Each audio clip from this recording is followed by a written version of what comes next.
नमस्कार साथियों, एक बार फिर से आपका अपने YouTube चैनल टेक्निकल डाका क्लासेज में मैं राजेंद्र सिंह डाका आपका अभिनंदन करता हूं, स्वागत करता हूं। अगर अभी तक आपने अपने चैनल को सब्सक्राइब नहीं किया है तो चैनल को सब्सक्राइब करें और बेल आइकन को भी प्रेस करें ताकि आने वाले वीडियो का नोटिफिकेशन आप तक पहुँचता रहे। तो चलते हैं अपने टॉपिक की ओर। जो अपना पिछला टॉपिक था वो था भी श्रेणी क्रम। तो मैंने आपको बताया था भी जो परिपथ होते हैं वो क्या है, एक क्रम के अंदर जोड़े जाते हैं। ठीक है भी, क्रम क्या है, या तो श्रेणी क्रम में जोड़े जाते हैं या समांतर क्रम में जोड़े जाते हैं। किस किस क्रम में जोड़े जाते हैं भी, श्रेणी क्रम या समांतर क्रम। तो श्रेणी क्रम पढ़ लिया था, आज पढ़ेंगे समांतर क्रम। अगर आपने अभी तक श्रेणी क्रम नहीं पढ़ा है तो पिछले वीडियो में जाके आप अपना, या इस वीडियो के डिस्क्रिप्शन के अंदर आपको लिंक मिलेगा, वहाँ से आप श्रेणी क्रम वाला जो वीडियो है वो देख सकते हो। तो आज का जो अपना टॉपिक होगा वो होगा समांतर क्रम। तो देखते हैं भी समांतर क्रम क्या होता है। पैरेलल यानी समांतर क्रम। अपने घरों के अंदर जो क्रम रहता है या अपने घरों के अंदर जो वायरिंग की जाती है, या अपने भाषा में बोले तो फिटिंग, यानी जो वायरिंग की जाती है अपने घरों में, वो वायरिंग कौन से क्रम में लगी होती है, समांतर क्रम में लगी होती है। क्यों लगी होती है? श्रेणी क्रम और समांतर क्रम में क्या अंतर है? श्रेणी क्रम पीछे भी मैंने बताया था भी, एक साथ जहाँ विद्युत धारा का मार्ग क्या रहता है, सिर्फ एक रहता है। विद्युत धारा का मार्ग क्या होता है, सिर्फ एक रहता है, वह क्रम श्रेणी क्रम कहलाता है।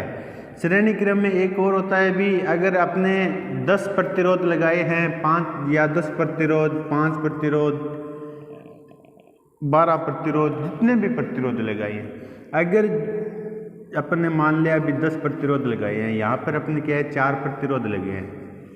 ठीक है भी, अगर चारों प्रतिरोध में से कोई भी एक प्रतिरोध या तो उसका कनेक्शन उखड़ गया, या फिर जो प्रतिरोध है जैसे ट्यूबलाइट है या वो फ्यूज हो गया, यानी जिसका अंदर का जो मेटल है वो झड़ गया, ठीक है भी, तो अपने सभी प्रतिरोध क्या हो जाएंगे, बंद हो जाएंगे। या तो अपने को ये जो प्रतिरोध है ये बदलना पड़ेगा,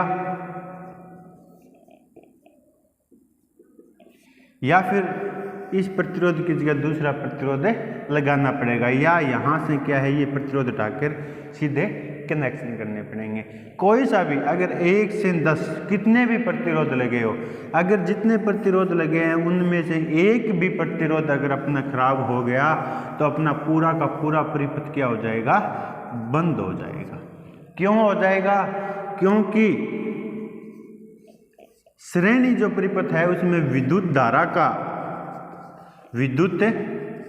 धारा का जो मार्ग होता है वो क्या होता है भी, सिंगल, एक तरफा होता है, एक होता है। ठीक है भी, तो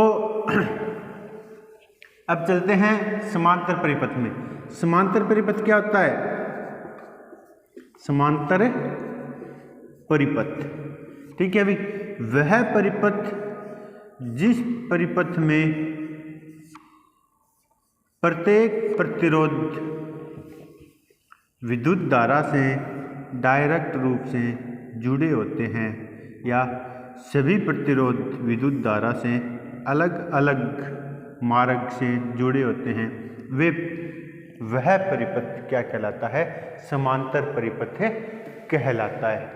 यानी प्रतिरोधकों का वह संयोजन जिसमें सभी प्रतिरोध एक ही सप्लाई के साथ जुड़े हुए होते हैं, यानी एक ही सप्लाई के साथ क्या है भी, अपने सभी प्रतिरोध जुड़े हुए होते हैं। ठीक है भी, इस साइड से अपने को प्लस मिल जाएगा, इस साइड से अपने को माइनस मिल जाएगा। ठीक है। अभी मैंने बताया था श्रेणी क्रम में क्या है भी, जैसे एक प्रतिरोध क्या हो गया, बंद हो गया, तो पूरा का पूरा परिपथ क्या हो जाएगा, बंद हो जाएगा। लेकिन इसमें क्या होता है, अगर अपना एक प्रतिरोध बंद हो गया ना, तो अन्य दो प्रतिरोधकों पर कोई फर्क नहीं पड़ेगा, क्योंकि प्रत्येक प्रतिरोध क्या है, अलग से, प्रत्येक प्रतिरोध सीधे ही क्या होते हैं, सप्लाई के साथ संयोजित होते हैं। तो श्रेणी क्रम और समांतर क्रम में क्या यही एक अंतर होता है। अगर श्रेणी क्रम में जितने भी प्रतिरोध लगाए हैं, एक प्रतिरोध अगर अपना बंद हो गया तो सभी प्रतिरोध क्या हो जाएंगे, बंद हो जाएंगे।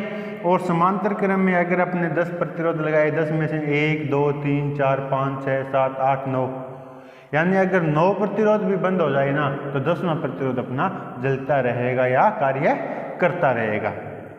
आइए चलते हैं उसके बाद समांतर क्रम में और क्या होता है। इस समांतर क्रम में वही है भी पेपरों के अंदर जो क्वेश्चन आते हैं वही आते हैं, या तो RT का मान पूछ लिया जाता है, या I का मान पूछ लिया जाता है, या फिर V का मान पूछ लिया जाता है, या फिर I यानी प्रत्येक प्रतिरोध के द्वारा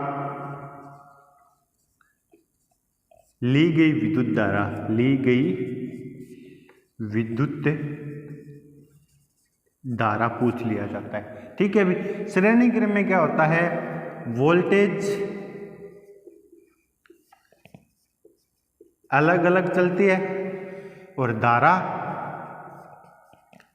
समान चलती है। ठीक है अभी समांतर क्रम में क्या है, समांतर क्रम के अंदर वोल्टेज प्रत्येक प्रतिरोध के अंदर समान चलती है, वोल्टेज प्रत्येक प्रतिरोध के अंदर समान चलेगी और विद्युत धारा प्रत्येक प्रतिरोध के साथ अलग अलग चलेगी।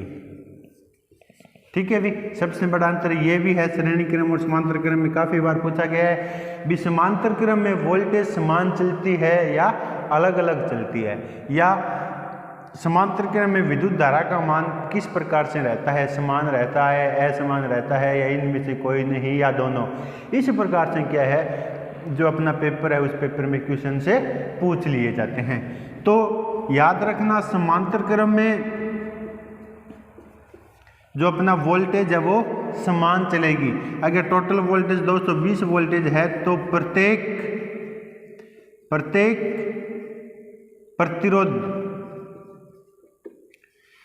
प्रतिरोध के अंदर क्या होगा भी, अपनी जो वोल्टेज 220 दी हुई है 220 प्रत्येक प्रतिरोध के अंदर चलेगी, और विद्युत धारा क्या चलेगी, अलग अलग चलेगी। वो क्या निर्भर करता है, प्रतिरोधकों पर निर्भर करता है भी अपना प्रतिरोध कितने मान का है, 20 मान का है, 100 मान का है, 60 मान का है, 1000 ओम का है, 200 ओम का है, 500 ओम का है। जितने प्रतिरोध अगर समान मान के प्रतिरोध हैं तो विद्युत धारा क्या चलेगी, समान चलेगी।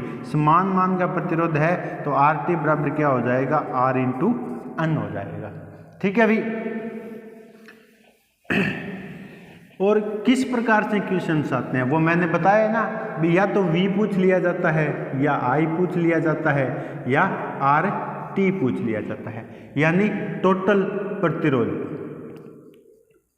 कुल प्रतिरोध। ठीक है भी श्रेणी क्रम में कुल प्रतिरोध ज्ञात करने का सूत्र मैंने बताया था, RT बराबर R1 plus R2 plus R3 plus जितने भी प्रतिरोध लगे हैं। ये सूत्र क्या होता है, श्रेणी क्रम में कुल प्रतिरोध ज्ञात करने का होता है। लेकिन समांतर क्रम में कुल प्रतिरोध ज्ञात करने का सूत्र क्या रहता है भी, 1/RT बराबर 1/R1 plus 1/R2 plus 1/R3 plus जितने भी प्रतिरोध अपने लगे हुए हैं। ठीक है भी तो समांतर क्रम के अंदर RT ज्ञात करने का सूत्र क्या होता है भी, 1/RT बराबर 1/R1 plus 1/R2 plus 1/R3 plus जितने भी प्रतिरोध लगे हैं। तो आइए देखते हैं कि अपने पास कोई दो प्रतिरोध लगे हैं समांतर क्रम में, क्या लगे हैं भी, कोई दो प्रतिरोध लगे हैं समांतर क्रम में। 220 वोल्टेज के साथ। और अपना जो प्रतिरोध का मान है वो 50 और 100 ओम का है। ठीक है, अब अपने को क्या पूछ लेगा, R1 R2। ठीक है भी, अब अपने को एक तो पूछ लेगा RT का मान, भी परिपथ के अंदर टोटल प्रतिरोध कितना है। ठीक है, और दूसरा पूछ लेगा I का मान, भी परिपथ के अंदर टोटल विद्युत धारा का मान कितना है। और उसके बाद पूछ लेगा I1 और I2, यानी R1 और R2 के द्वारा ली गई विद्युत धारा का मान।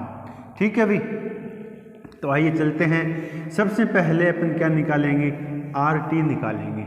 एक चीज़ और बता देता हूँ मैं आपको, चाहे अपने 2 प्रतिरोध लगे हो या 100 प्रतिरोध लगे हो समांतर क्रम के अंदर। ठीक है भाई, या तो 2 प्रतिरोध लगे हैं भी, जैसे 100 ओम और 50 ओम का प्रतिरोध लगाए, या अपन समांतर क्रम में 100 प्रतिरोध भी लगा सकते हैं, 1000 प्रतिरोध भी लगा सकते हैं। जितनी अपने को आवश्यकता होती है उतने अपन प्रतिरोध लगा सकते हैं। तो सबसे मोस्ट इम्पोर्टेंट ये होता है कि अगर जैसे अपने पास 2 प्रतिरोध लगे हैं, एक तो लगा है 100 ओम का प्रतिरोध, एक लगा है 50 ओम का प्रतिरोध। टोटल प्रतिरोध ज्ञात करेंगे तो जो सबसे कम मान का प्रतिरोध है उससे कम ही टोटल प्रतिरोध आएगा। ठीक है भी अपन जैसे मान के चलो भी 10 प्रतिरोध लगे हैं, 100 ओम का, 20 ओम का, 10 ओम का, 500 ओम का, 400 ओम का, 300 ओम का, 5 ओम का, 15 ओम का, यानी इस प्रकार से अगर समांतर क्रम में कोई भी 9 प्रतिरोध लगे हैं, अगर इन सभी का टोटल प्रतिरोध निकालेंगे तो टोटल प्रतिरोध क्या आएगा, 5 ओम से कम आएगा। अगर 5 ओम से ज़्यादा अपना प्रतिरोध आता है तो अपना जो न्यूमेरिकल है या जो अपना सवाल है या अपना टोटल प्रतिरोध है वो क्या हो जाएगा, गलत हो जाएगा। ठीक है भाई, चलो देखते हैं भी अपने पास अब कितने प्रतिरोध हैं, 2 प्रतिरोध हैं। एक तो प्रतिरोध है 100 ओम का, दूसरा प्रतिरोध है 50 ओम का। तो अपन सबसे पहले क्या निकालते हैं, RT। तो RT ज्ञात करने का सूत्र क्या होता है, 1/R बराबर, यानी 1/RT बराबर 1/R1 प्लस 1/R2। ठीक है भाई, 1/RT बराबर 1/50 प्लस 1/100। ठीक है भाई, सवाल तो आपको आते ही होंगे, न्यूमेरिकली गुना भागित होते हैं, फिर भी चलो चलते हैं करते हैं। अब अपने पास क्या है, 1/RT बराबर 1/50 प्लस 1/100 है। अब कैसे करेंगे, हल कैसे करेंगे, इन दोनों का क्या लेंगे, लघुत्तम समावर्ती लैसा लेंगे। एक कोई ऐसी राशि लेंगे जिसमें 50 और 100 दोनों का पूरा पूरा भाग जाता हो।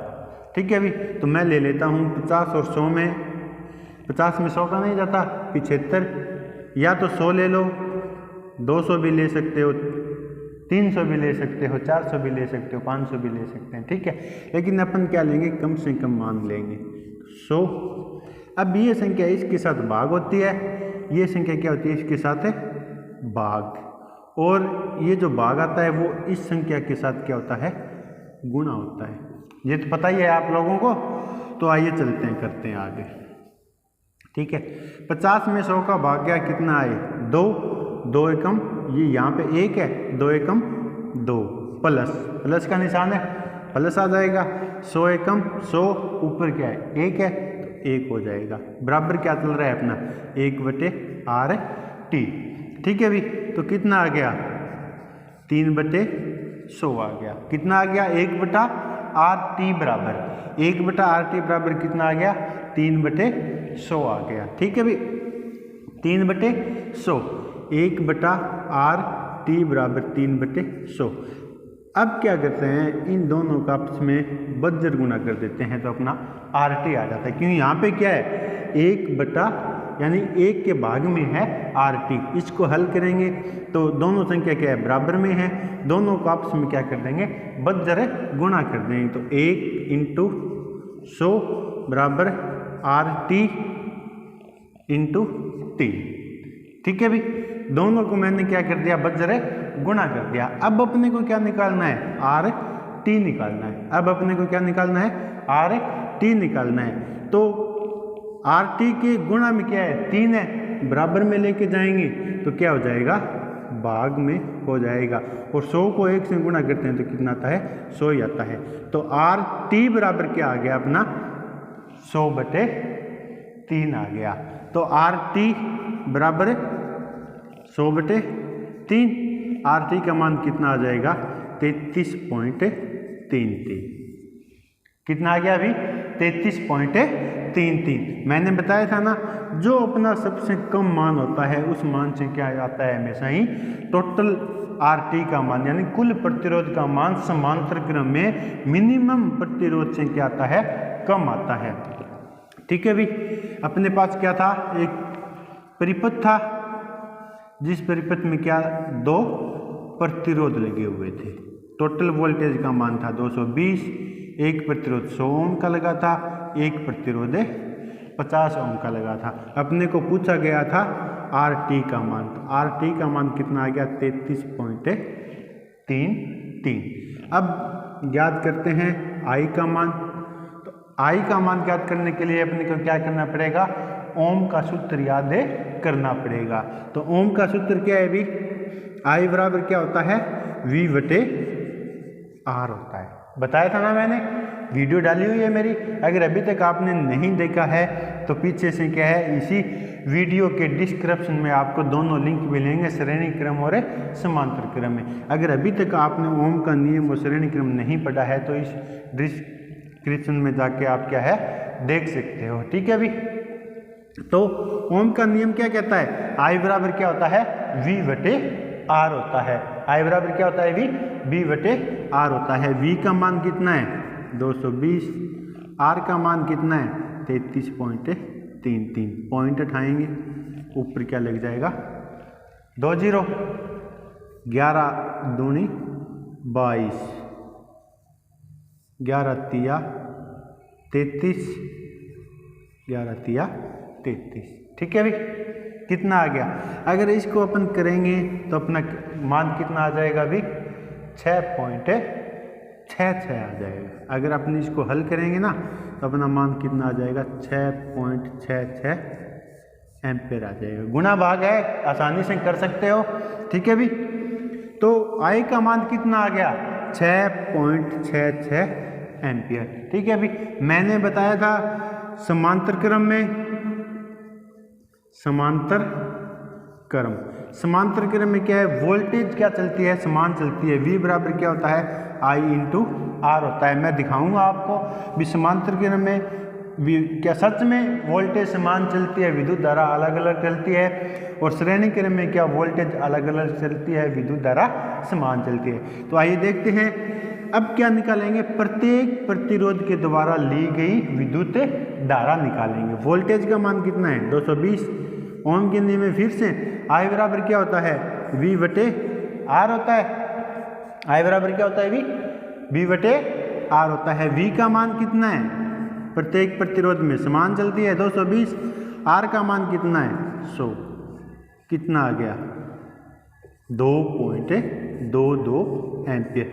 यानी जो अपना 100 ओम का प्रतिरोध है वो 2.22 एम्पियर विद्युत धारा क्या करेगा, खपत करेगा। उसके बाद ऐसे ही I बराबर V/R, V का मान 220 और R का मान कितना है, 50। R का मान कितना है भी, 50। 0 से 0 गया, 4 5 20, पॉइंट 4 5 20। ठीक है भी, कितना आ गया, 4.44। तो R1 यानी 50 ओम वाला क्या करेगा, 4.44 एम्पियर विद्युत धारा खपत करेगा। टोटल विद्युत धारा अपनी कितनी थी, 6.66। 4.44 और 2.2, 4 2 6 कितनी आ गई 4.44, सॉरी कितनी आ गई 6.64, और यहाँ कितनी है 6.66। लेकिन अपना जो तालमेल है वो क्या है, एक समान राशि नहीं है। अगर समान राशि नहीं है तो 1-2 पॉइंट अपना मान क्या है ऊपर ज़्यादा हो सकता है, लेकिन इससे ऊपर नहीं होगा, 6.6 से ऊपर नहीं होगा। 6.4 है तो अपना सवाल क्या है, सही है, क्योंकि अपना जो न्यूमेरिकल है वो क्या है, पॉइंट के अंदर है। पॉइंट में क्या हो सकता है, थोड़ा बहुत 1-2 पॉइंट का अंतर आ सकता है। अब ऐसे ही ज्ञात करते हैं अपन v बराबर क्या होता है, I इंटू आर होता है। ठीक है भाई, तो v बराबर I का मान कितना है, 100 ओम वाला जो अपना प्रतिरोध है वो कितनी विद्युत धारा ले रहा है, 2.2 इंटू 100। प्रतिरोध का मान कितना है 100, पॉइंट हटाएंगे भाग में 10 लग जाएगा, कितना आ गया 220 वोल्टेज। ठीक है भाई, ऐसे ही v बराबर I इंटू आर, यानी 4.4 इंटू 50, पॉइंट हटाएंगे 0 चलेगी, 4×5 20, 4×5 20 और 2 22, 220 वोल्टेज। ठीक है भाई, दोनों प्रतिरोध कितने वोल्टेज ले रहे हैं, 220 और 220। तो क्या हो जाएगा, अपना समांतर क्रम में अपनी जो विद्युत धारा है वो क्या चलेगी, अलग अलग चलेगी, और अपना जो प्रतिरोध है वो क्या रहेगा, अलग अलग रहेगा। अगर समान मान के प्रतिरोध है, अगर समान मान के प्रतिरोध है तो विद्युत धारा क्या चलेगी, समान चलेगी। अगर प्रतिरोध असमान है, समांतर क्रम में अगर प्रतिरोध असमान है तो अपनी विद्युत धारा क्या चलेगी, अलग अलग चलेगी भी। ठीक है भी, ठीक है। अब चलते हैं नेक्स्ट टॉपिक की ओर। मैंने आपको बताया था कि अपने जो परिपथ होते हैं कितने क्रम में जोड़े जाते हैं, 2 क्रम में। कितने क्रम में भी, 2। कौन कौन से, श्रेणी क्रम और समांतर क्रम। ठीक है भाई, श्रेणी क्रम पढ़ लिया, समांतर क्रम पढ़ लिया, लेकिन इनका एक रूप और आता है। ठीक है भाई, कौन सा आता है, श्रेणी, समांतर और समांतर श्रेणी। ठीक है भाई, तो नेक्स्ट वीडियो में अपन पढ़ेंगे श्रेणी समांतर, और नेक्स्ट वीडियो में अपन पढ़ेंगे समांतर श्रेणी। अगर अभी तक किसी भी स्टूडेंट ने अपने चैनल को सब्सक्राइब नहीं किया है तो चैनल को सब्सक्राइब करें, वीडियो को लाइक करें, शेयर करें, ताकि आने वाले वीडियो को क्या है आप तक नोटिफिकेशन पहुंचता रहे। इसलिए बेल आइकन को भी ज़रूर प्रेस करें। तो मिलते हैं नेक्स्ट वीडियो में समांतर श्रेणी के साथ।